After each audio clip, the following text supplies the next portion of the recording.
empresas como 7-Eleven y Frisa como IT Manager. Además, ha sido consultor e implementado y documentado metodologías de administración de proyectos, trabajando en proyectos como la implementación de SAP Business One, la integración de ERP Oracle y desarrollando sistemas para el manejo de portales móviles. Desde el 2014 trabaja en la empresa Ragasa, cliente más longevo de Datlas, desempeñando puestos como jefe de sistemas comerciales, gerente de Business Intelligence y aplicaciones colaborativas, y actualmente es el Head of Data and Analytics de esta misma empresa. Cuenta con diversas certificaciones de instituciones como el ITAM, el Tecnológico de Monterrey, CI Academy y el Monterrey Digital Hub. Con más de 20 años de experiencia en el área de TI, démosle la bienvenida a Juan Antonio González.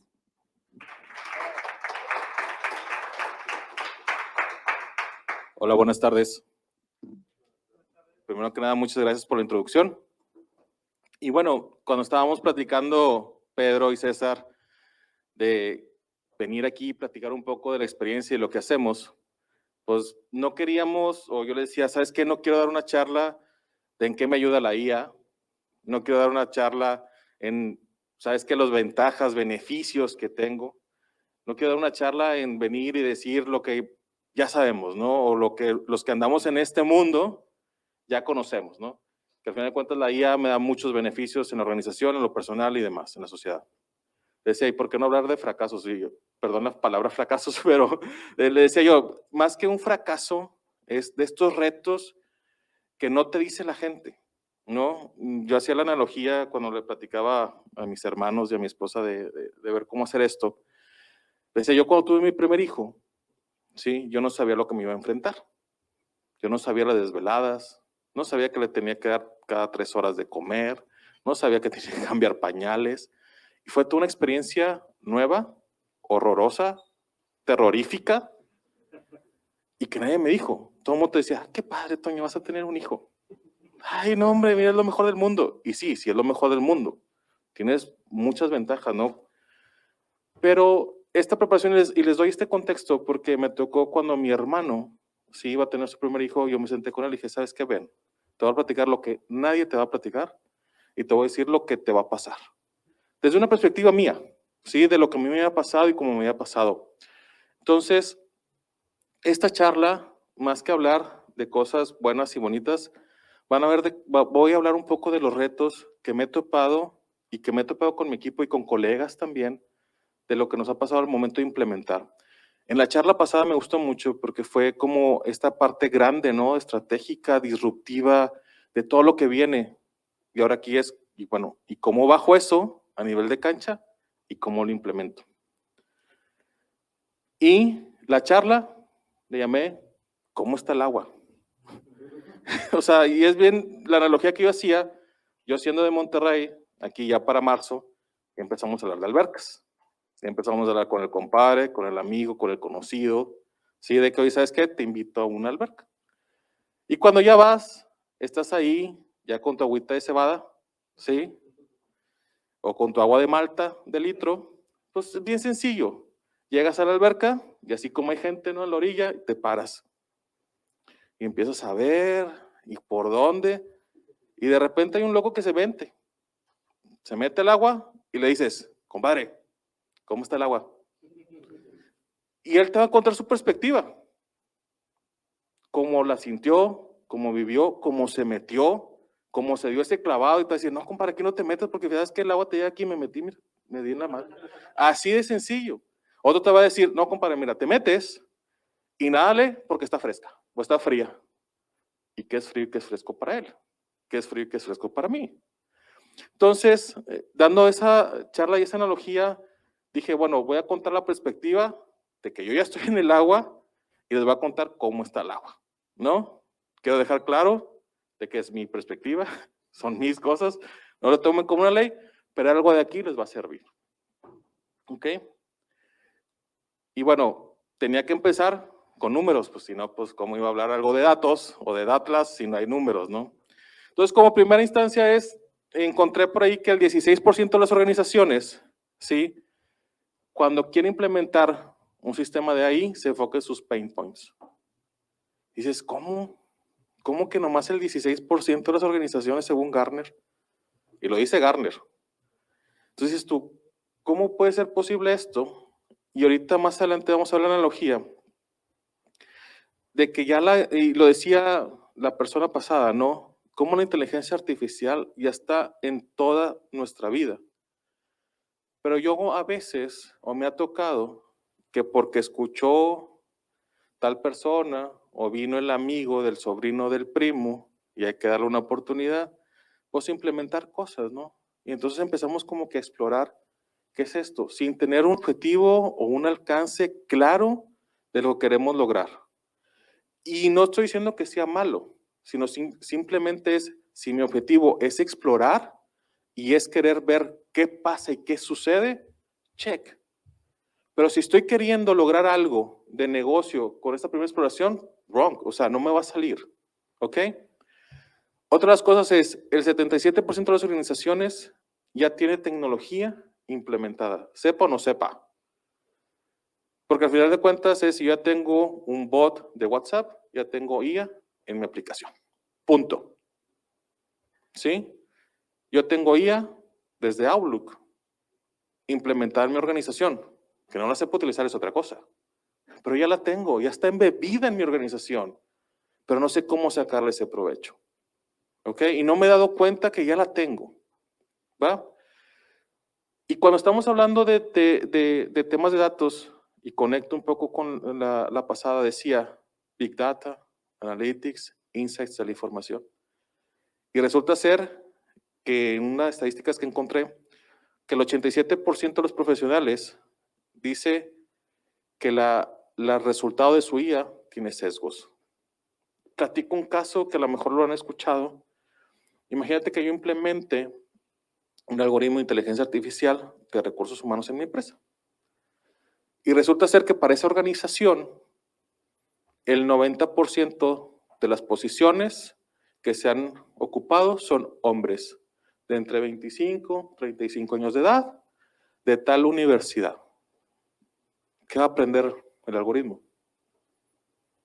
Que para esta posición, lo que requiero yo es un hombre de entre 25 y 35 años de edad con estas características. Es sesgo en la información. Y no nos damos cuenta hasta que obtenemos el resultado y nos preguntamos, ¿por qué pasa esto? ¿No? ¿Qué es por qué el algoritmo de inteligencia artificial piensa de esa manera? ¿Por qué? Porque lo eduqué de esa forma y lo eduqué a que entendiera de esa forma mi mundo. Por eso es muy importante dentro de las aplicaciones el poder entender en el estado en el que estoy como organización, entender lo que es mi data que me viene acompañando de pasados y ver si es la mejor para esto.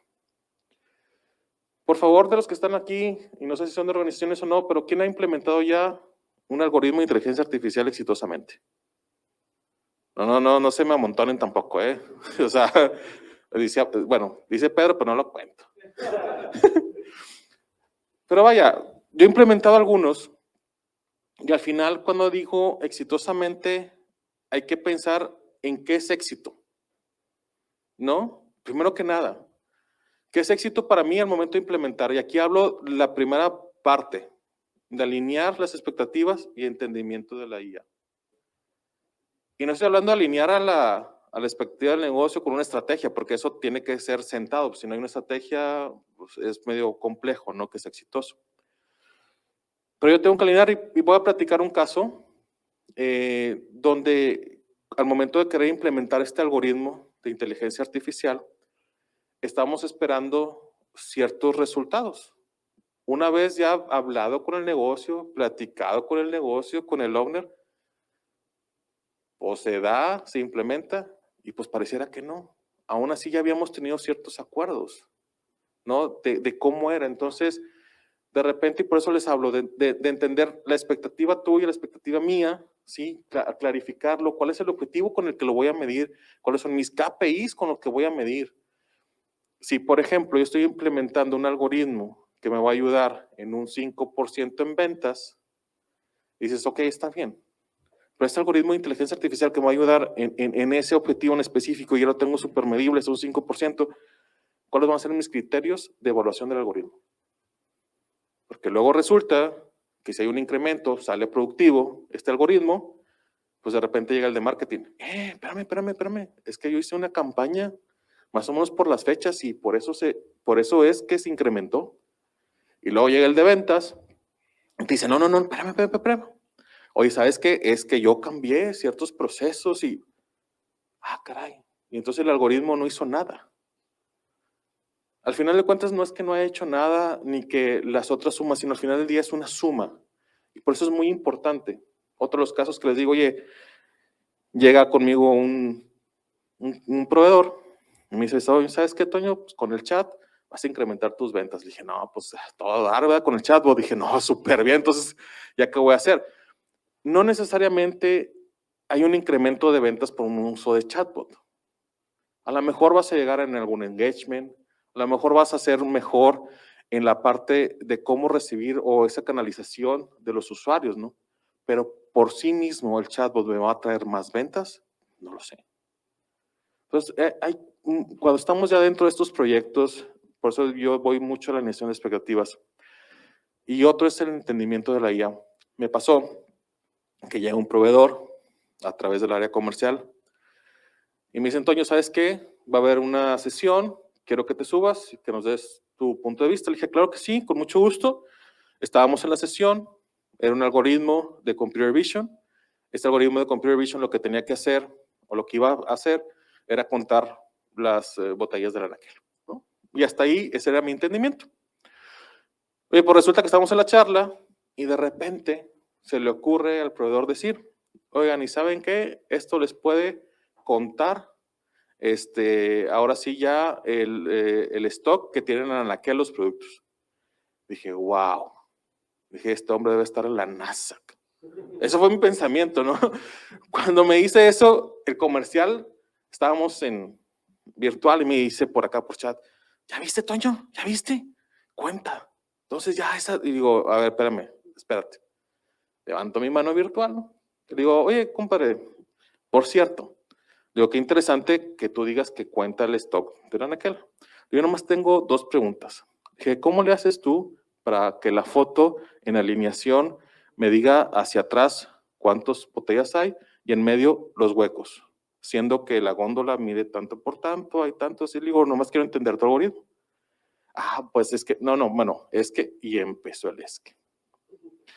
Entonces, por eso decía yo, el entendimiento de la IA tenemos que nosotros, como responsables del área, a veces entender, no la forma de cómo se programa, sino es entender cómo es que un algoritmo de Computer Vision funciona, cuáles son sus limitantes, hacia dónde puede llegar, ¿sí?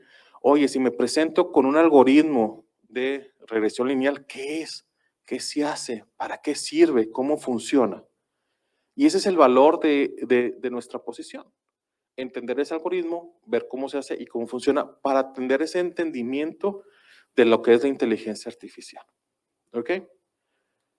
Como segundo punto.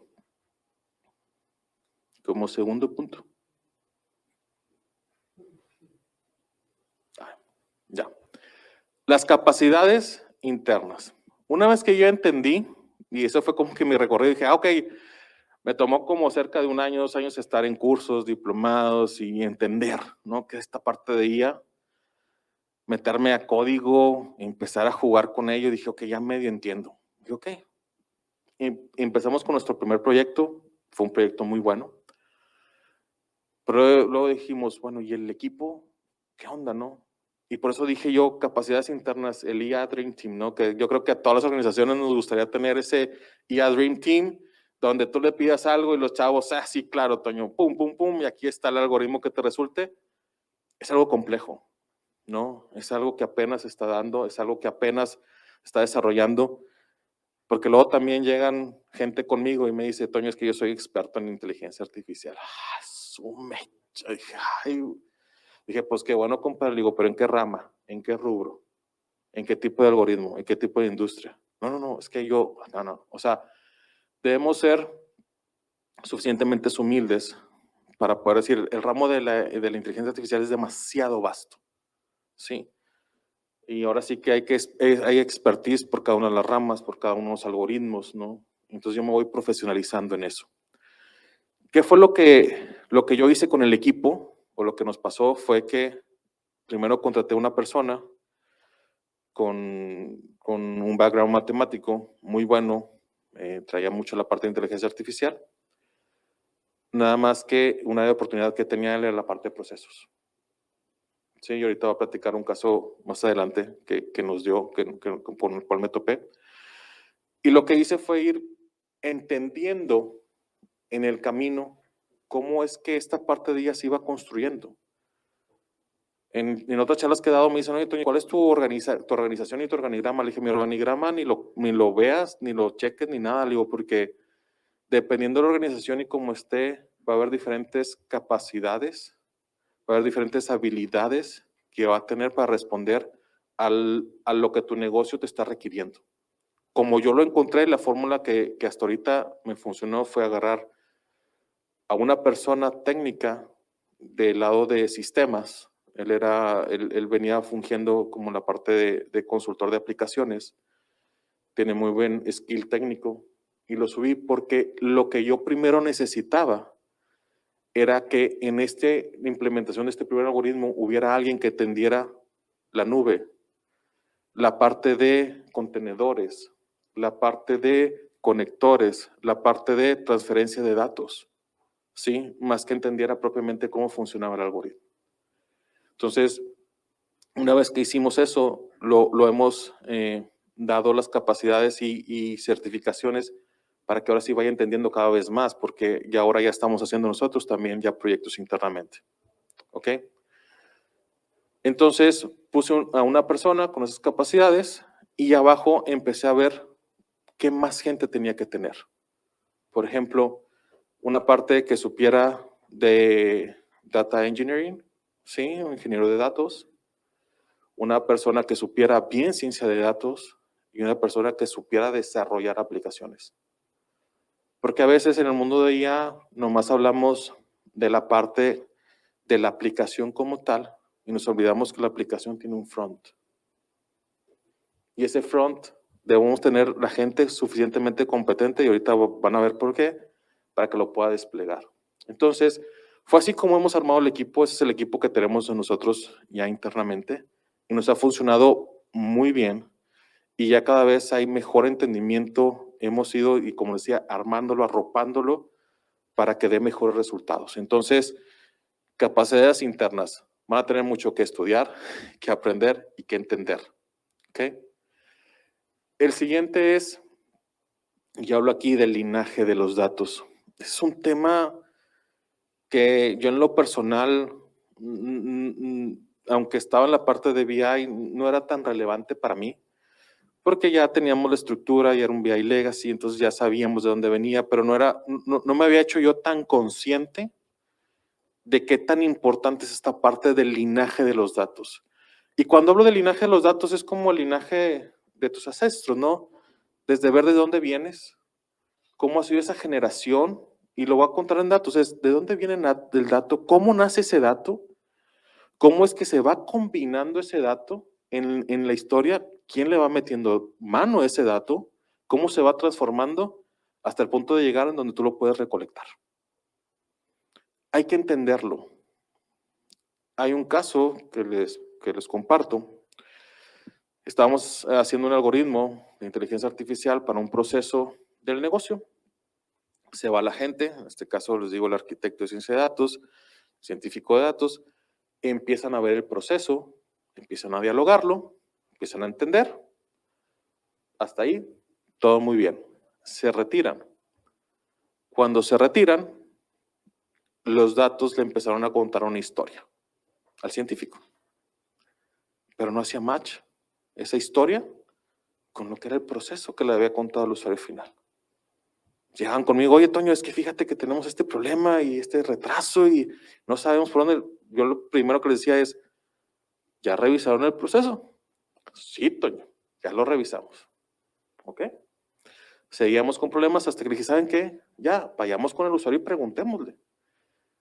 Pues bueno, salía, que ya cuando estábamos ahora sí, en esa sesión 1 a 1 con el usuario, que había ciertas cosas que habíamos omitido. Ese paso 1.1 o 1.2 o 2.1, pues no llegamos a ese nivel, sino es, oye, ¿sabes qué pasa de aquí para acá, de allá para acá? Es esta gente. Y esos eran los triquis que la historia como tal, los datos contaba algo. Y por ahí se fueron, ¿no? Pero ya cuando llegaron con el usuario, oye, ¿sabes qué? Es que no, esto no es así. Entonces, sí es muy importante tanto conocer los datos, empezar a ver, empezar a tocar ese proceso, empezar a revisarlo y validarlo con el usuario. ¿Ok? Otro de los puntos importantes para mí es el change. Es algo que aprendí en un proyecto. Nos costó algo de tiempo porque resulta que implementamos, sí, el algoritmo y aunque habíamos involucrado a cierta gente de la operación, pues ya cuando llegas tú a implementar un algoritmo y como la sesión pasada decían, oye, pues yo he venido haciendo mi trabajo de cierta forma tanto tiempo que a poco un algoritmo va a saber más que yo. Hijo, es un choque cultural muy fuerte para hacer entender a algunas personas el beneficio y el apoyo que los algoritmos traen a su trabajo. Porque no es que reemplacemos a las personas. Yo creo que es más la adopción o el miedo de que este algoritmo en algún momento dado me van a desplazar o este algoritmo no sabe. Entonces es más el manejo de el change de cómo decirles a ellos cómo se van a ver beneficiados con este cambio. Nos metimos, hicimos un trabajo de change, recuperamos y el algoritmo funcionó correctamente. Pero fue una experiencia que ahora ya en todos nuestros proyectos metemos a menor o mayor nivel dependiendo del impacto que se tenga, porque recordemos que los algoritmos de inteligencia artificial son trabajados, ¿sí? Y consumidos por humanos. Ese es el punto, yo creo que a veces nos olvidamos la gente que estamos haciendo este tipo de aplicaciones o de algoritmos, que nuestro consumidor final es un humano, con necesidades, ¿sí? Con ciertas competencias. Entonces, sí hay que pensar en esto, en esa parte de lo que es el manejo del change. Otro tema, ¿sí? Que es el UI y el UX en el mundo de la IA. Nos tocó en un proyecto que estábamos desplegando ya la aplicación y resulta ser que cuando entrevistamos a la gente, pues había de ciertos niveles, con ciertas características. Dijimos, ok, perfecto. Mostramos cómo era la aplicación, súper bien. Oye, ¿sabes qué me gusta? Hicimos cambios, pero se nos pasó que había gente de cierta edad y con ciertas capacidades visuales. Entonces, cuando ya lo implementamos, resultó ser que esas personas se les dificultaba el poder ver bien lo que la aplicación les estaba diciendo. Entonces, cuando preguntábamos el por qué no había un buen uso de la herramienta, nos decían, es que sabes que es que batallo. Es que mira, sabes que, entonces, ok. Y aquí fue donde trajimos a una persona experta, porque también yo soy ingeniero. Entonces, para mí nomás hay un azul, punto. O sea, nomás para mí hay un negro. O sea, y la aplicación se ve bonita, porque yo la hice, ¿no? Entonces, realmente tuvimos que entrar con una persona que supiera de este tema y empezar a aprender un poco del proceso de UI UX dentro de las aplicaciones de inteligencia artificial. El tomar en cuenta, el decir, oye, ¿en qué pantalla se va a ver? ¿No? ¿Qué resolución tiene? ¿Qué píxeles? Oye, ¿qué tipografía es mejor para este tipo de luz? Porque están en una oficina y fíjate que, uy, ¿cómo puede ser tan, o sea, que te estés fijando en tantas cosas para proveer la mejor experiencia al usuario? Y estamos hablando de experiencias. Y vuelvo, es un humano el que está haciendo esto.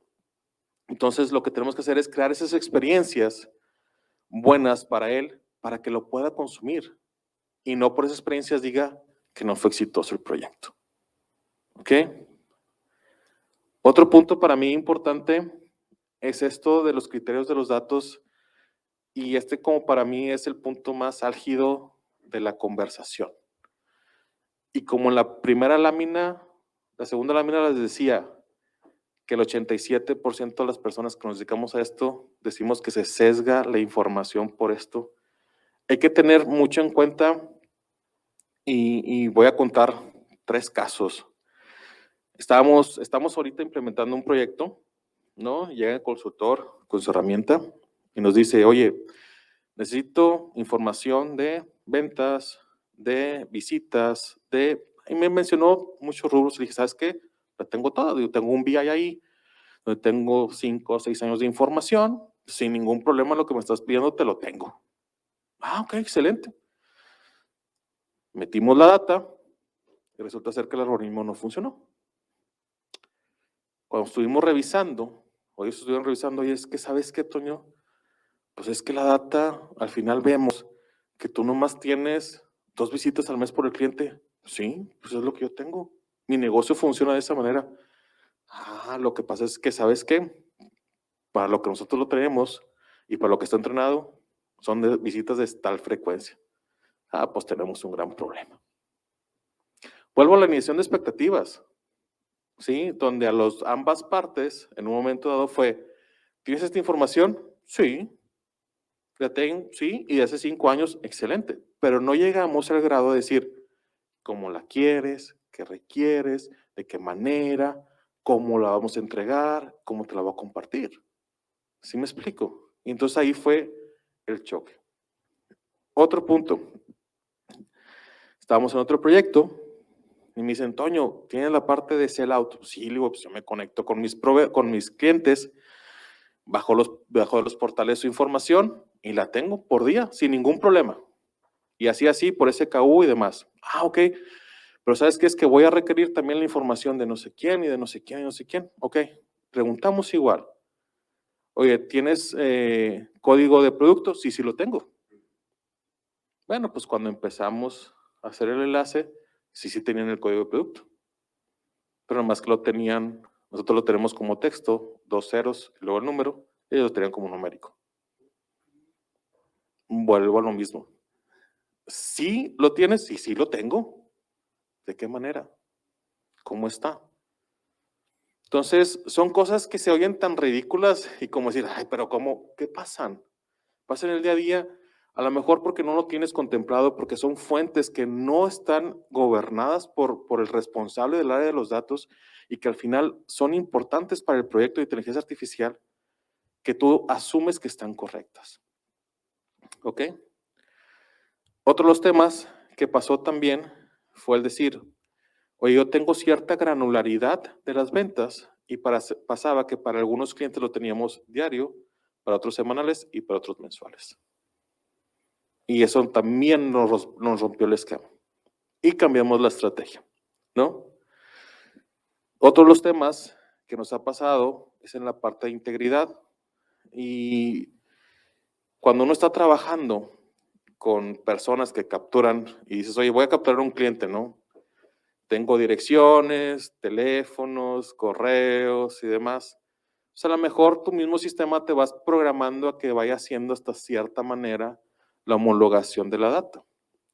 Llega un punto en que ya no puedes porque debe ser de texto libre, pero esa información es la que necesitas para tu algoritmo.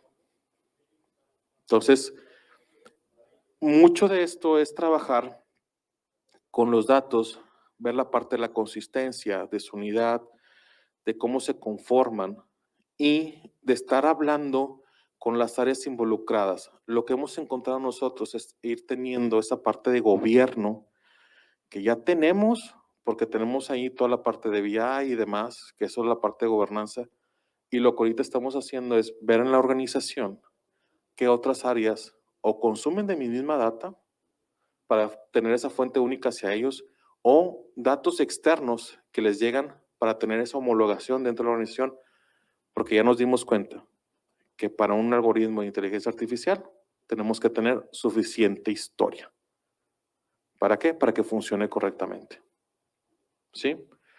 Ahora lo que estamos haciendo es, cada vez que se acerca un proveedor para un proyecto nuevo, llegamos a decir, ¿qué data quieres? ¿Cómo la quieres? Muéstrame algún layout. Vamos a ver algo, ¿sí? ¿Cómo lo haces con otra organización? para asegurarme que realmente la data que tú necesitas la tengo y la tengo de esa forma. Y si no, hacer un paro, hacer lo que tenga que hacer, conseguirla y ahora sí ponerla sobre la mesa para que el algoritmo la pueda consumir. ¿Ok?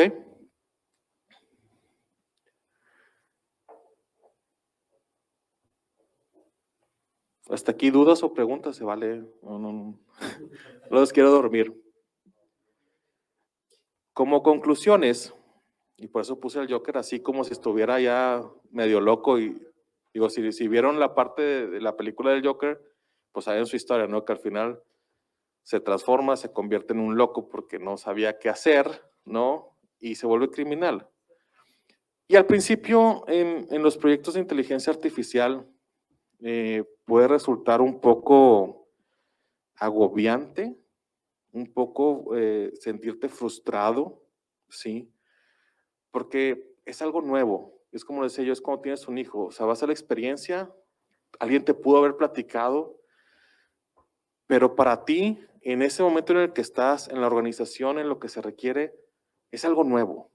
Entonces, tienen que ir con esa mentalidad de que es algo inhóspito, ¿sí? De que puede, que aunque tengan ustedes la experiencia del mundo en proyectos de cualesquiera y hacen unos expertos de unas hachas y que no se va a pasar absolutamente nada, puede ser. Tengan esa apertura, pregunten mucho, cuestionen mucho, alineen, vean las expectativas, ¿sí? De cómo es esto y cómo es que se va a dar.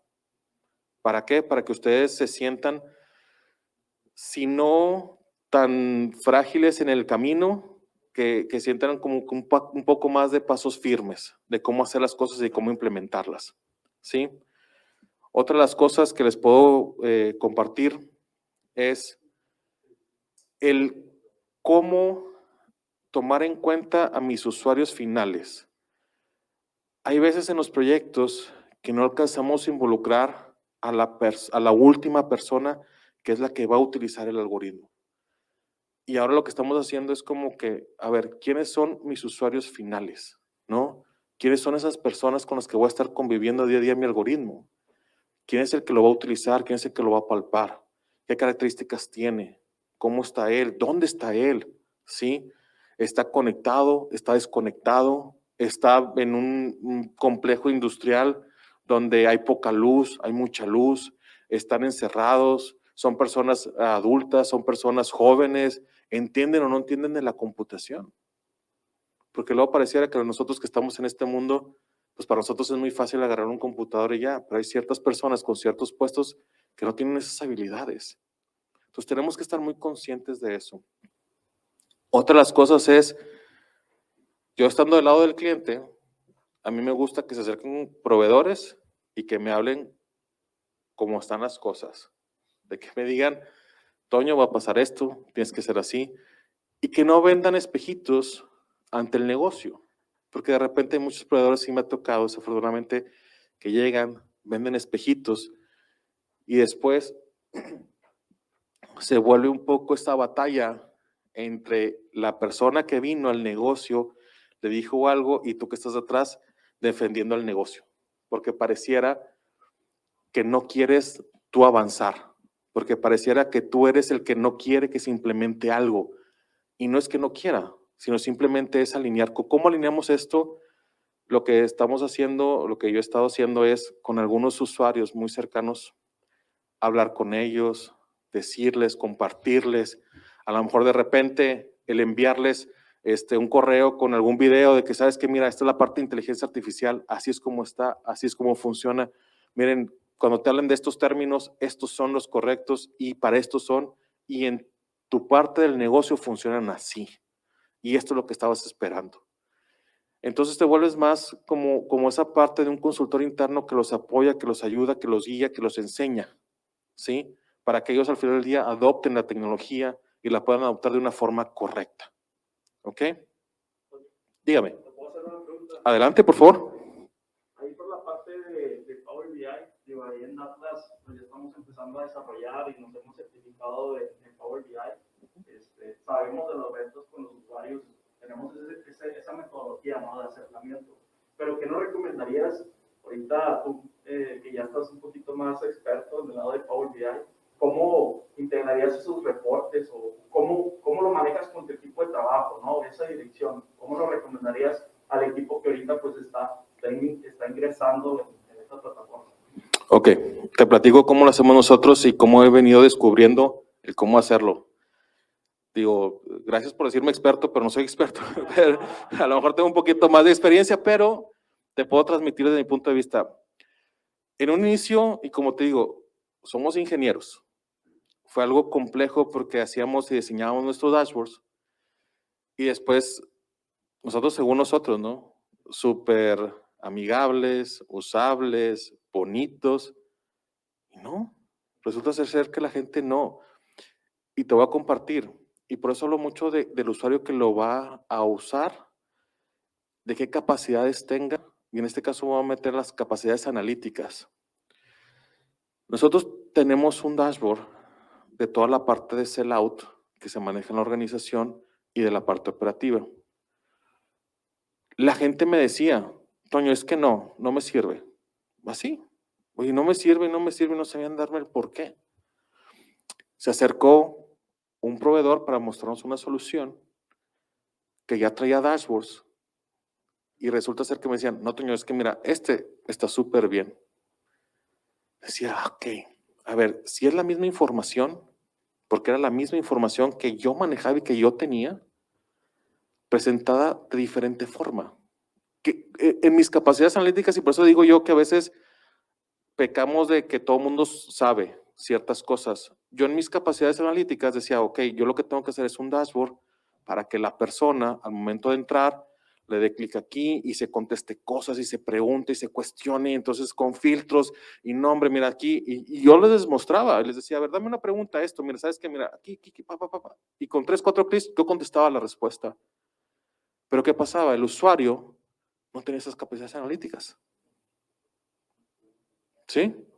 Lo que el usuario requería o quería era una hoja de un informe que contestara 2 preguntas. Nada más. Y entonces, cuando yo vi la solución del proveedor, tenía como 20, 25 escenarios. Y decía, ¿por qué tienes 25 escenarios? Por favor, o sea, si todo esto que tú respondes yo lo puedo tener en el mismo, en el que yo tengo. Sí, pero volvemos. ¿A quién le voy a entregar mi solución? Entonces, hay niveles. Lo que hemos entendido en el equipo de nosotros es que según el nivel de la persona y sus capacidades analíticas, vemos la necesidad, entendemos y hemos desarrollado lo que es la parte estrategia o estratégicos, tácticos y operativos. Esos son como mis 3 grandes clientes dentro de la organización.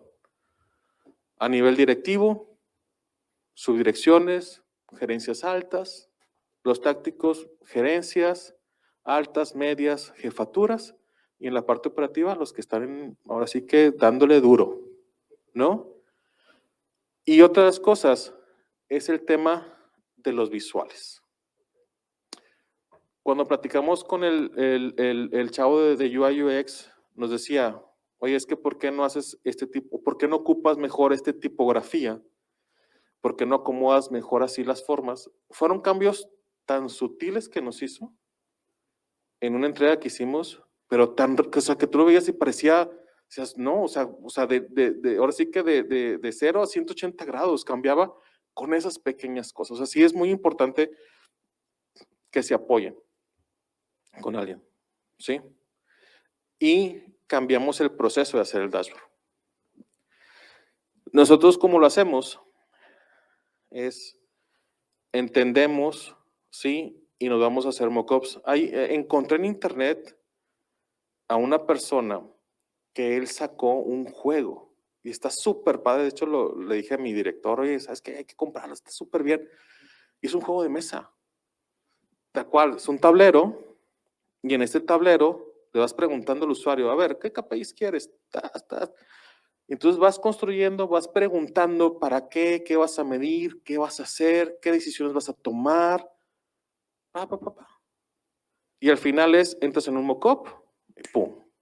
O sea, te va llevando de la mano a través de un juego de mesa muy interesante y muy brillante el tipo para poderlo hacer muy dinámico, ¿no? Y así fue como le dimos la vuelta a todo ese trabajo, ¿no? Que anteriormente, así como tú, de que dices, oye, ¿cómo le hago? ¿Qué tengo que hacer? ¿Cómo? Esa fue la manera.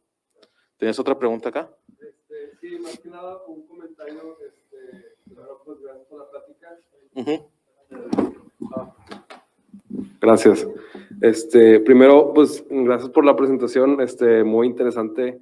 Y pues bueno, de hecho ahorita trabajo con una empresa en la que estamos tratando de nivelar las habilidades, alinear expectativas y justamente como que me empezó a hacer sentido cuando hablaste de esa parte de las capacidades de las personas como la que mencionabas visual.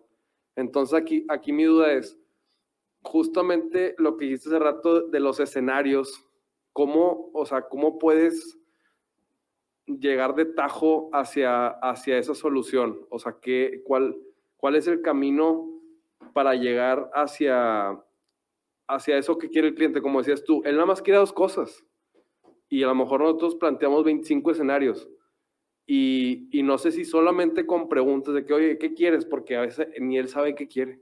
Okay. Entonces, no sé si me expliqué con la duda. No, totalmente de acuerdo. Mira, yo te comparto,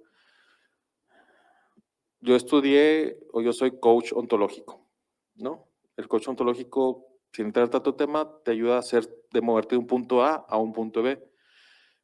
Y de ahí hay algo que me gusta mucho, que son las preguntas, o le llamamos preguntas poderosas, donde te abre el tema de la conversa, ¿no?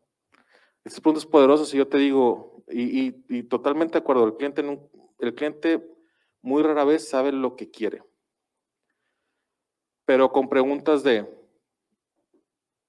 ¿cuál es el objetivo que vas a lograr teniendo este dashboard? Ah, mira, lo que pasa es que yo el objetivo que busco es que se incrementen las ventas. Ah, ok. ¿Y cómo tú crees que debería de verse la información para ayudarte a tu gente para que se dé cuenta de que se incrementó o decrementó las ventas? Ah, pues mira, sabes que a lo mejor si tomamos en cuenta, entonces, con preguntas muy abiertas, alineadas a un objetivo, solito te va guiando y vas encontrando la manera de cómo es que él quiere primero ver la información y qué es lo que espera ver de eso. Otra de las cosas es que nosotros hemos encontrado es, voy y tengo sesiones con él, ¿sí? Con el stakeholder primeramente y entiendo su visión. Yo hay algo que siempre les digo a los usuarios. Digo, a ver, cuando tú vas con el doctor, ¿tú qué haces? O sea, yo llego con el doctor y no le digo, oye, recétame un paracetamol, inyecciones, radiografía. No, yo no llego con eso. O sea, yo llego con el doctor y le digo, ay, ¿sabes qué? Traigo un dolor de cabeza. Y el doctor con preguntas poderosas. Ah, oye, pues ¿desde cuándo te duele? ¿No? ¿Y qué hiciste? ¿Y antes te dolía o después de esto? Entonces imagínense que cuando están con su cliente, ustedes son los doctores. Y aunque el cliente a veces pareciera que sea el doctor, pues no. Y hay algo aquí muy curioso y dentro de las alineaciones de inteligencia artificial, yo digo, hay usuarios de negocio que saben de inteligencia artificial y hay usuarios de negocio que creen saber. Y esos son los más peligrosos.